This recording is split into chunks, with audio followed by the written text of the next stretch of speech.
Olá, começa agora mais um X da Questão, o seu programa de informação, reflexão e debate de ideias. E o nosso assunto de hoje é o seguinte: o trabalho humano pode ser substituído por máquinas? Isso porque, segundo uma recente pesquisa Emprego dos Sonhos, divulgado na última semana pela Organização para a Cooperação e Desenvolvimento Econômico, 39% das aspirações profissionais de jovens de 15 anos correm o risco de serem automatizadas ao longo dos próximos 5 ou 10 anos. E para debater esse assunto, recebemos o Luiz Marino, que é psicólogo e CEO da Empregare, né, que é uma empresa aqui de Rio Preto, e o Vladimir D'Andrade, que é jornalista, diretor do startup Green de Rio Preto e CEO da Academia Brasileira de Liderança. Obrigado aos dois pela presença. Começo perguntando: que profissões correm o risco de desaparecer, de ser substituídas por máquinas? Bom, é um prazer estar aqui para falar, debater um tema tão importante assim, né, que vai mudar a vida de todo mundo, né, daqueles que vão ter a profissão engolidas por máquinas e daqueles que não, né, que estão relacionados a essas pessoas. Eu acho que, assim, primeiro, o que está em risco são as profissões cujas ações podem ser automatizadas, né? Aquelas ações que são repetitivas e que um ser humano hoje está fazendo é muito mais barato e mais eficiente uma máquina que trabalha 24 horas por dia, 7 dias por semana, não tira férias, não ganha salário, nem 13º fazer. Não adoece, não engravida, não reclama. Exatamente. Então, essas profissões estão muito em risco e hoje é o processo que está ocorrendo, né? Essa automatização, cada vez mais as empresas automatizando processos, ações que hoje são feitos por humanos e que vão ser feitos por máquinas daqui para frente. Aqueles processos que são mais operacionais, que exigem do ser humano parar para fazer determinadas ações, esses aí a máquina já faz. E a gente já tem o exemplo, indústria automobilística, há tempos a máquina, os robôs já estão aí. Exato. Né? E com muita mais precisão. Elas fazem com muito mais precisão mesmo. Mas a tendência agora é uma evolução dessa robotização até com inteligência artificial, né? Inteligência artificial e o que a gente chama de machine learning, né? Que é o aprendizado da máquina. Eu até estava comentando antes, né, da gravação, a parte que recentemente eu vi um robô com uma uva. Ele estava rasgando a pele dessa uva e depois colocando a pele de volta e suturando, costurando, sem estragar a uva. Então imagina a precisão disso daí, aonde que vai chegar, né? Isso a gente está falando em aspecto da medicina. Aí, lógico, não vai substituir o médico, né? Mas vai transformar a medicina, como a tecnologia vai transformar muitas outras profissões. Vai agregar, né? Vai agregar. Não exatamente a profissão de médico vai desaparecer, mas muitas das funções que eles fazem hoje não vão ser feitas mais por eles, vão ser feitas por uma máquina. Isso pode representar, sim, uma perda para esses médicos que hoje contam com esse trabalho como uma fonte de receita deles e que muito provavelmente vai ser substituído por um robô. E de uma forma muito rápida. Né? Nós estamos falando aqui no horizonte de 5 anos, uma mudança exponencial, gigantesca, né? Que vai chacoalhar todo o mercado. E o grande problema disso é que são poucas as discussões, são poucos os fóruns, como nós estamos tendo agora, para discutir uma questão que vai afetar o mundo inteiro. Né? Então, é muito importante abrir esse debate, porque todo mundo vai ser atingido, né? Não, sem exceções. Em alguma forma, os profissionais vão ser confrontados a trabalhar com a máquina, né? E como que ele vai se diferenciar disso? O que ele faz e que a máquina não faz? Quais são as competências que o mercado vai exigir, né? É isso que eu ia até te perguntar, como psicólogo até, especialista em recursos humanos, nossa sociedade, vamos trazer para Rio Preto, ela está preparada para essa evolução? A gente sabe que a maioria das pessoas às vezes não sabe lidar com operações simples de um computador. Como que a gente vai se preparar para esse futuro? Primeiro a gente tem que nem o Vladimir estava colocando, a gente precisa saber para onde esse futuro vai levar. E mais ou menos ter uma ideia de prazo. Aí, necessariamente, precisa o quê? Ser uma ação sistêmica. Espera aí, poxa, corre o risco da gente ter um impacto X na sociedade? Então, o que a gente pode fazer? Vamos começar a inserir uma educação tecnológica com novas competências desde o ensino fundamental para a população ir crescendo. Aí entram ações do poder Aí público, entra ações tanto do poder público, entra ações dos empresários, porque o empresário, se também não colocar essa visão, a empresa dele vai ficar obsoleta.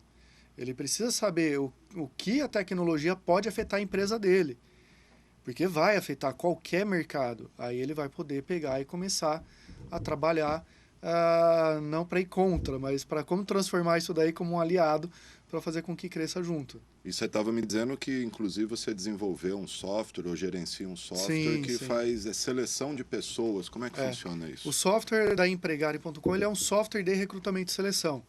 Então, o que ele faz? E o que ele hoje operacionaliza? Todo aquele trabalho burocrático que a empresa tinha de separar currículos, ver os currículos mais adequados para cada área, e quando ela abrir uma vaga, trazer esses currículos mais adequados numa triagem, para ver, esse candidato é o melhor, esse daqui está mais de acordo com a empresa, com a vaga. Isso tudo o sistema já faz. Então, imagina quanto operacional isso já tira da empresa e dá aí até, se a gente for analisar, de economia para essa empresa adquirindo o software. Legal. O Vlad, a sua startup, a Grind, você falou que ela funciona inclusive como uma incentivadora e capacitadora destas pessoas que às vezes ainda não se atentaram para essa nova realidade. Como é que funciona essa tua startup ou essa tua empresa, enfim? Exatamente. O nosso objetivo é justamente colocar assuntos em pautas importantes que precisam ser discutidos e tentar discutir o que vai acontecer no futuro para que eu possa me preparar desde hoje. Né? Como que eu consigo utilizar a tecnologia como uma ferramenta para que ela não seja minha inimiga. Então, o objetivo disso é justamente promover esses encontros de empresários, inovadores e pessoas que estão na área de negócios para que elas discutam experiências, discutam o que está acontecendo no mundo e elas consigam ver como que elas podem adaptar aquilo para a realidade delas, hoje. Né? Porque isso vai chegar muito rápido e vai chegar como uma avalanche. À medida que uma tecnologia aprende a fazer um serviço que hoje é feito por humanos de forma massificada, daí para ele ir para o mercado e chegar a ocupar o espaço das pessoas é muito rápido. É muito rápido. A questão de custo, a diferença de custo é gigantesca, né? É muito mais barato um robô. E você mencionou, se as pessoas estão preparadas, não estão preparadas. O que elas devem fazer? Né? Então, o que seria essa preparação? Primeiro de tudo, buscar e se informar. Ter interesse por esse assunto, eu preciso entender o que está acontecendo no mundo. Né? Então, ir a esses encontros, porque nesses encontros ela consegue trocar essas experiências e conhecimento dessas pessoas, então esse conhecimento gira de uma forma muito rápida. Ler livros, assistir documentários, filmes, buscar mais informações para tentar visualizar como que vai ser o cenário daqui para frente, daqui 5 anos, daqui 10 anos. Né? Isso tanto as pessoas para sua colocação profissional, eu como profissional, quanto as empresas para o seu planejamento estratégico. Né? Como que vai ser lá na frente? Como que eu vou sobreviver? Como que, se eu sou uma empresa de mídia hoje, como que eu vou ganhar dinheiro se a nova geração consome outras mídias que eu não estou nela? Né? Então, eu preciso me adaptar nisso para entender como que eu posso me preparar lá na frente. A tecnologia, a inteligência artificial especificamente, ela vai criar muito mais vagas de emprego do que ela vai tirar no mundo. Qual que é o problema? Ela vai criar vagas com uma qualificação que hoje muito a gente grande, não tem. Né? E ela vai tirar vagas daquelas pessoas que estão minimamente preparadas para esse futuro. Então, que hoje já sofrem, né? Já sofrem muito, né? E essa desigualdade tende a aumentar justamente por essa disparidade. A gente precisa de gente qualificada que não estamos conseguindo preparar a contento, com uma rapidez necessária para a evolução do mercado, e ela está tirando rapidamente vagas daquelas pessoas que, às vezes, elas nem chegaram a entrar nessa discussão. Nem sabem o que está acontecendo. Nem sabe o que está acontecendo. O caminhão atropelou e ela nem viu a placa. E a gente vê muito no mercado a pessoa não querer automatizar ou entrar, às vezes, dentro do mercado de tecnologia com o medo de perder o emprego. Só que é exatamente isso que acontece, que se ela não entrar, ela vai perder. Se ela não se preparar, então, perde o bonde, exatamente, né? A grande pergunta é, como eu me preparar para que essa tecnologia não faça com que eu perca o meu emprego, mas eu posso usar ela como ferramenta, que nem o Vladimir falou, para ser a minha aliada.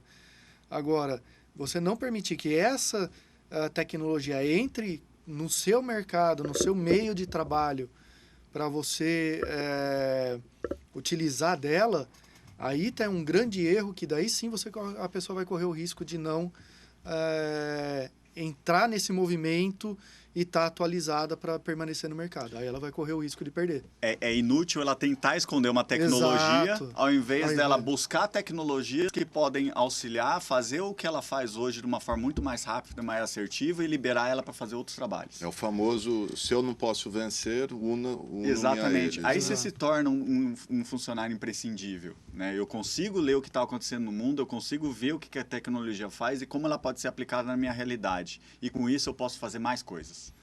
A tecnologia, por que o ser humano constrói tecnologia? Para substituir nossas funções, para substituir seres humanos. A vida inteira foi assim, a história da humanidade foi assim, né? Só que nos libera para fazer outras coisas. A roda já veio para substituir o lombo. Exatamente. Né? E aí, com isso, eu consigo fazer mais um movimento mais longo, consigo chegar mais rápido no lugar, consigo fazer mais outras coisas. Por outro lado, vocês não creem que há o risco para uma desestabilidade social, por exemplo, desemprego, perda de poder de compra da sociedade? Vou citar como exemplo bancários, por exemplo. Bancário é praticamente uma profissão em extinção. Você vai no banco hoje, praticamente não existe caixa. As pessoas evitam o banco. Evitam, fazem de tudo para não ir ao banco. Mas quem vai, mesmo quem quer às vezes falar com uma pessoa... aí tem um funcionário lá que te induz, não, resolve aqui no caixa eletrônico que... Com certeza, nós vamos ter impactos muito profundos, né? Porque, queira ou não, o emprego é a fonte de renda da grande maioria do mundo, né? E isso, de um momento para outro, pode cessar, de uma forma que essa pessoa perde esse emprego e não consegue se recolocar no mercado porque ela já não está mais alinhada com a tecnologia, né? Ela não está mais alinhada com aquele momento do mercado. Então, isso vai criar, sim, profundas diferenças sociais, né? Eu sou um eterno otimista, mas eu vejo um cenário muito, muito, muito difícil aí pela frente, né? Com muito sofrimento. Porque vai ter essa ruptura sempre causa muito sofrimento. E a adaptação é muito mais demorada, né? Então, isso vai acontecer, sim. A grande questão dentro desse aspecto é a gente conseguir identificar fazer um trabalho psicossocial de saber a população, o que eles sabem, o que não sabem, quantas populações vão sofrer com essa tecnologia e o que dá para pegar dessas populações para pegar e colocar em termos de trabalho para poder executar e reaproveitar. Por isso que é importante que a gente estava conversando anteriormente, de também o órgão público estar participando desses movimentos para saber, essa é a tendência. E aí ter pesquisa para saber como que está o meu cenário, o meu cenário da população, em termos de educação, em termos de conhecimento, em termos de graduação. Eles estão preparados para isso? Não estão. Então, o que nós precisamos fazer?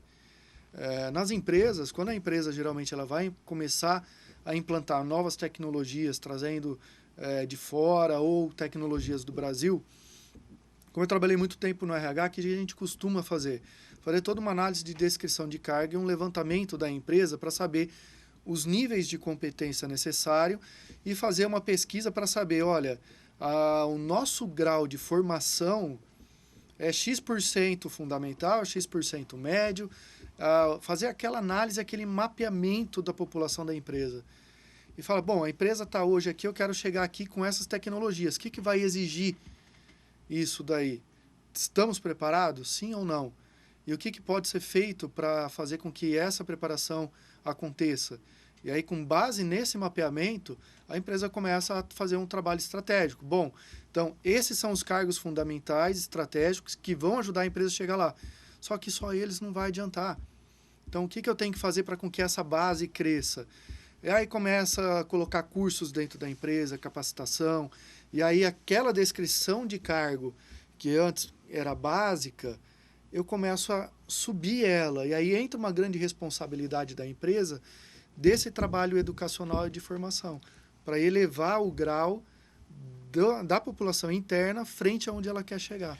E a empresa vai ser obrigada a fazer Ela isso, porque senão ela não vai ter exatamente. quem compra as funções dela, o operacional dela, Exato. e aí a empresa não funciona, né? Não E esse vai. tipo de conscientização já não teria que ter sido para ontem, por exemplo, numa grade curricular do ensino fundamental ou ensino médio. Você vê países como Itália, França, abolindo algumas disciplinas tradicionais, matemática, física, que nesse momento não interessaria muito. Tem uma coisa... Ecologia, meio ambiente, aquecimento global, enfim, essas coisas, a tecnologia, empreendedorismo, Antes do já... Vladimir colocar, só vou fazer uma pergunta. Quando que a gente procura o médico? Para prevenção ou quando deu problema, né? Geralmente o ser humano procura uma coisa quando já está na necessidade, né? Quando a água está no nariz, né? Então, muito difícil o ser humano entrar nessa questão assim, nossa, vou fazer uma questão preventiva. Seria o ideal? Muito porque ele não visualiza o Porque problema não lá na visualiza, frente, né? Ele primeiro, para ele se preparar, ele tem que ter a visão. Mas ele só vai ter a visão quando ele se conecta com o meio. O que a gente vê é que muitas pessoas não se conectaram ainda com o meio da tecnologia. Então, não vai em fóruns, não vai em evento, não vai, às vezes, no Startup Grind. Eu tô devendo ainda as visitas. Mas já foi Tô em bastante, ele falta, frequentou. Depois você fala um pouquinho como é que funciona, os encontros, quando são. Falar um pouquinho da prática atual, da realidade. A gente vê ainda até no último Enem, os cursos mais disputados, medicina, enfim, os cursos de sempre, direito, engenharia.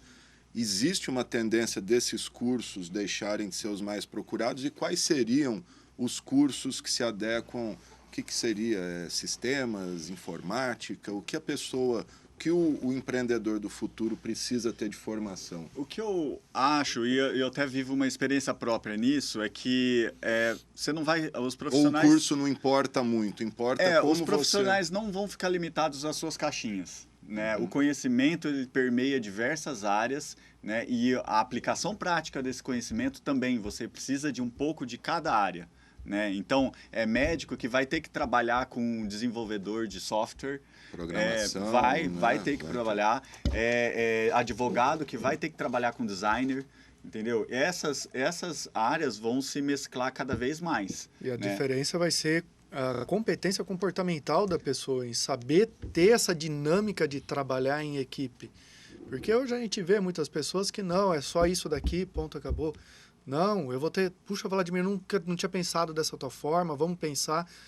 Essa competência de foco em solução e conseguir trabalhar em interdisciplinaridade é uma das competências que diferencia o ser humano, que vai ser a competência de destaque no mercado futuro. A gente pode dar um grande exemplo que tem muito impacto na nossa cidade, que é a área de saúde. Cada vez mais a medicina vai para uma questão preventiva e de resultado mesmo, não por volume de atendimento. Né? Então, o médico ele vai ser obrigado a trabalhar com uma equipe de nutricionistas, uma equipe de software, uma equipe de diversas profissões, porque eu vou tratar o paciente como um todo, desde a sua prevenção, que é o seus hábitos de conceito vida. do médico de família, né? Que visita a casa, vê o que a pessoa come, o que... E até mesmo, assim, qual que é o resultado daquele tratamento? Isso daí, ele curou aquele paciente naquele momento, mas aquele paciente vai voltar daqui 6 meses? Vai voltar daqui 1 ano?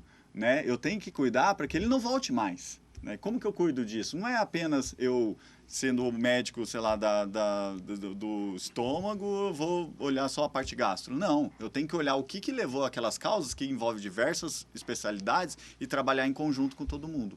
Né? Cada vez mais o ser humano vai ser obrigado a trabalhar em equipe.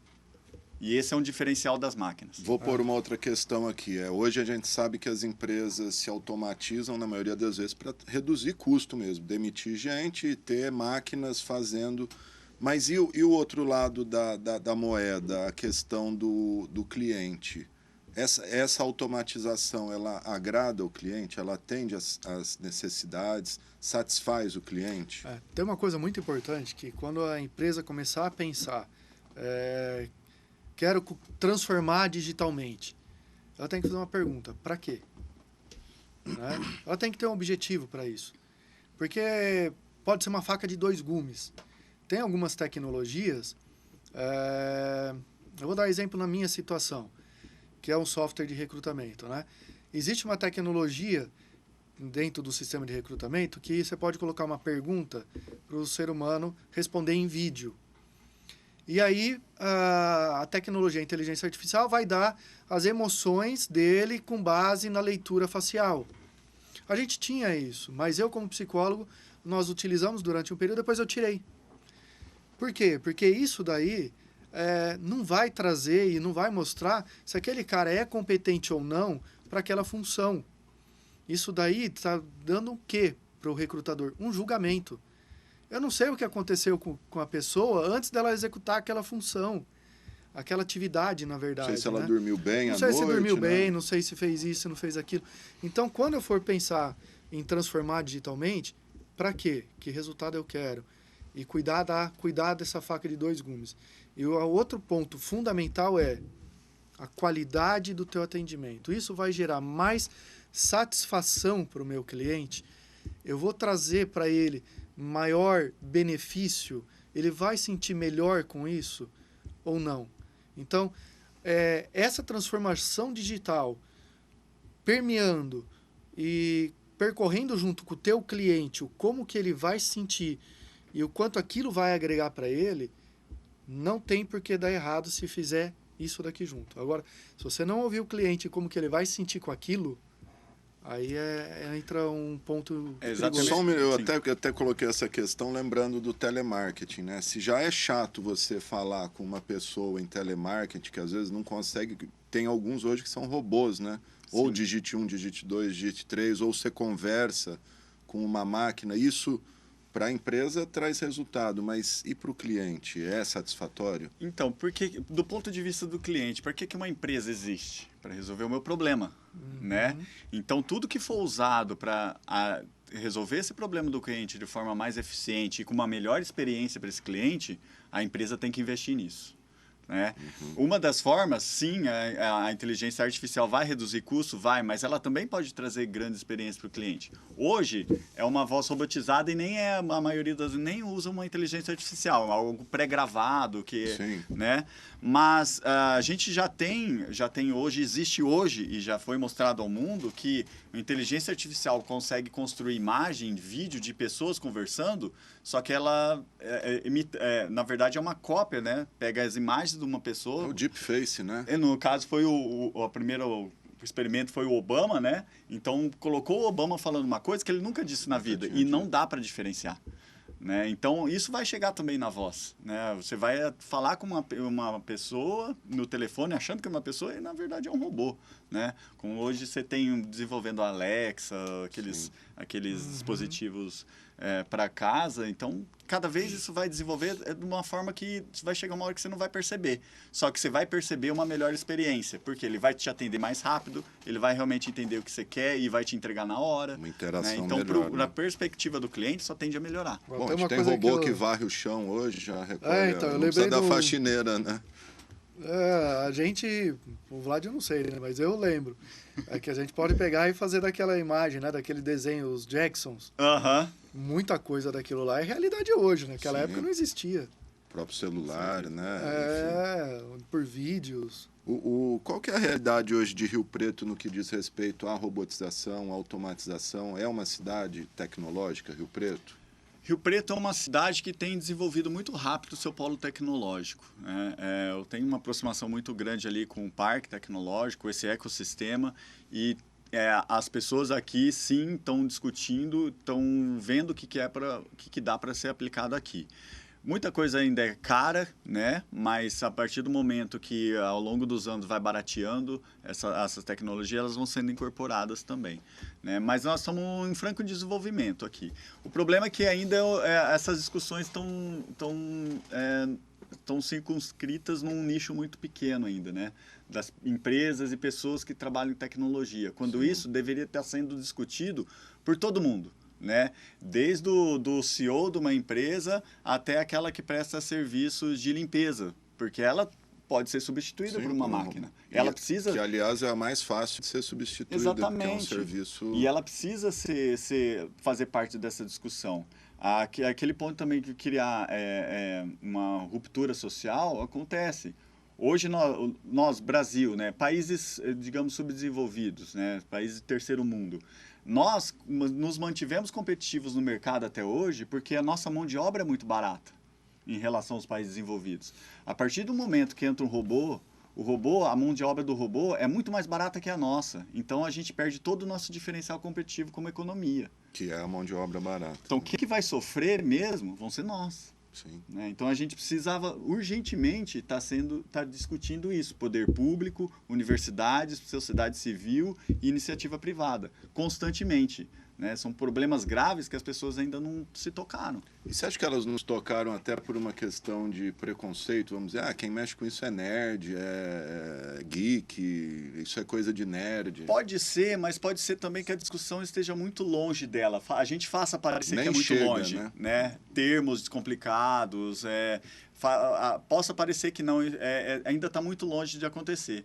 Eu converso com muitos amigos que são médicos e eles, quando eu falo de inteligência artificial, eles falam, não, isso vai demorar. Eu falei, cara, não vai demorar. É uma realidade. É coisa de filme, né? Hoje, eu consigo fazer um diagnóstico por aplicativo com 98% de assertividade. Muito melhor do que um médico fazendo esse diagnóstico. Hoje, está disponível, eu compro e pago na hora. Entendeu? Não é daqui 5 anos, está acontecendo agora. E as pessoas não estão ligadas. Basta ver a quantidade de aplicativos que a gente tem exatamente, hoje resolvendo problemas. E as pessoas não estão ligadas, quando eu falo as pessoas estão ligadas, não importa a classe social, não importa diploma, não importa tempo de estudo. Né? Todos os níveis, elas não estão ligadas nessa discussão. Quer falar sobre isso, Luiz? Não, é exatamente o que o Vladimir colocou. Às vezes a pessoa também não se conecta com isso daí por medo. Medo de romper uma barreira. Eu não sou bom nisso. Você não precisa, você não é bom? Se vai desenvolve, aprender, né? vai aprender. Vai Você não precisa estudar. Exatamente aprender a programar, mas você precisa entender o assunto. Entender, manusear. Você até me falava o exemplo do caminhão que transporta você viu mercadoria essa? sozinho, né? Eu estava fazendo uma pesquisa, dando uma lida, vi... Quer dizer, até motorista está ameaçado, né? Do Uber. A primeira viagem de um caminhão dirigido do Uber que transportou 240 caixas de cerveja e só foi um motorista do lado acompanhando. Então, imagina quantas vagas vai tirar de motorista de caminhão, motorista de Chapa motorista, não, ele vai piloto de Carregar, avião. né? Piloto. Piloto de Um avião. exemplo bem prático e simples é cobrador de ônibus, né? Não existe mais. Cobrador de ônibus é uma profissão que quer morreu há dizer, 10 quantos anos. cobradores ficaram desempregados e não sabiam então, fazer mais nada. E aí, assim, até mantém-se, claro, tem essa questão de como que a gente vai empregar essas pessoas que vão sair. Mas, cara, não sei, eu questiono um pouco essa política, né? Isso é uma farsa. Essa profissão já não existe. Né? E a gente está mantendo ali a força. Porque se já existe uma outra realidade, é questão de tempo para isso acabar. Aí a questão é como fazer e o tempo, né, para isso daí se reorganizar. Às vezes uma ação pode ser estender um pouco o tempo para a pessoa se adaptar o mais rápido possível, mas coisas vão mudar rapidamente. A gente precisa tomar algumas ações. A gente precisa tomar já ações. Já está no sinal amarelo, né? Ficou alerta e até para o poder público, quem sabe, começar a discutir isso, se é que não discute internamente. Bom, gente, infelizmente o tempo é curto. Discutimos hoje a robotização, o trabalho humano, a substituição por máquinas. E para terminar, então, começo com o Luiz Marino, que é CEO da Empregar, e queria que você falasse um pouquinho, enfim, sem fazer muita propaganda, mas pode falar um pouquinho aí do teu trabalho, o que você desenvolve. Bom, a Empregare, eu já falei até dentro do que a gente estava conversando, ela é um software de recrutamento e seleção. O objetivo dela é atrair, agilizar, organizar e medir as contratações. O que é mais difícil hoje é você atrair um candidato adequado. Então, nossas vagas hoje vão para mais de 30 canais. Já traz os candidatos que estão interessados nessa vaga, de uma forma de você divulgar o employer branding, né, a marca da empresa, e automatizar o processo de seleção. Não tem o objetivo de tirar o papel do psicólogo ou do selecionador aqui. É uma triagem ali, né? É uma triagem, aplicação de provas, testes, avaliação de perfil comportamental. Mas aquele feeling humano para, puxa, você realmente tem um perfil para minha empresa, ainda é necessário. Mas todo esse operacional de avaliação comportamental, provas, testes, currículo mais adequado, o sistema faz. Tá certo. Luiz Marino, muito obrigado. Vladimir agradeço. D'Andrade, fala um pouquinho da Startup Grind, as pessoas que quiserem, enfim, participar de um encontro, até para sair da caixinha, abrir a mente? Como faz? Onde são esses encontros? Paga alguma coisa? Como é que funciona? Legal. A minha empresa Academia Brasileira de Liderança, o objetivo dela é justamente formar uma geração de empreendedores de alto impacto. Então, a gente ajuda eles com mentoria a formatar o negócio, tirar a ideia da cabeça e transformar isso num negócio real. Uma dessas iniciativas é o Startup Green de Rio Preto. Então, a gente precisa que essas pessoas troquem experiências, elas precisa que esses empreendedores adquiram conhecimento, né, se eduquem para que eles construam melhores negócios e isso tem um impacto na nossa sociedade. Então, a gente se reúne todos os meses no Parque Tecnológico. O primeiro encontro desse ano vai ser no dia 12 de março. Tá? Essa é uma informação em primeira mão. A gente vai anunciar oficialmente nos próximos dias. Lá na sede do parque. Lá no Parque Tecnológico mesmo. Quem quiser acompanhar, siga a gente nas redes sociais, Instagram, LinkedIn e Facebook principalmente, mas também pode digitar lá no Google, todos eles Startup Green de Rio Preto, né, que se cadastra lá, vai receber todas as informações em primeira mão. É um encontro que justamente a gente conecta muito esses empreendedores, então não importa se você é da área de tecnologia ou não, você sempre tem o que contribuir e o que aprender. E a gente sempre chama pessoas para discutir temas que vão impactar uma hora ou outra na vida das pessoas. Nosso foco é sempre olhar lá na frente, né? Como que vai ser o mundo daqui a 5 anos? Como vai ser a experiência do cliente de compra, de uso de qualquer produto de qualquer área daqui a 10 anos? Como que eu uso a tecnologia ao meu favor para eu me manter competitivo no mercado? Então, isso é muito importante nessa questão que a gente está discutindo, das pessoas tocarem no problema e começarem a agir para se adaptar para um futuro e para elas se manterem competitivas. Uma das ações é justamente se inserir, se expor e estar nesses ambientes. Tá certo. Vladimir de Andrade, só para terminar. Só para terminar, uma coisa para complementar, né, que o Vlad colocou do Parque Tecnológico. Vale a pena, as pessoas que querem empreender, entrar na parte da tecnologia, a minha empresa está no Parque Tecnológico. Frequentemente o parque abre os editais e estão melhorando cada vez mais a estrutura do parque para poder receber tanto empresas de startup como empresas grandes que já estão consolidadas. Então, quem quer, tem uma ideia, quero validar, procura o parque, vai atrás. Tem até incubadora Tem lá, incubadora, né, pequenas empresas. Estão crescendo lá numa estrutura bem bacana que vale a pena ir atrás buscar. Realmente, o parque é a esperança aí de dar um salto tecnológico de avanço para a cidade. Rio Preto. Legal, muito obrigado, Luiz Marino, psicólogo e CEO da Empregare, e Vladimir de Andrade, diretor da Grind Rio Preto. Obrigado, viu? Muito obrigado. E obrigado a você que nos acompanhou em mais esse X da Questão. Lembrando que se você quiser rever esse programa, basta acessar nossas redes sociais, procura lá TV Câmara Rio Preto, estamos no YouTube, no Facebook, no Twitter e também no Instagram. Grande abraço e até a próxima.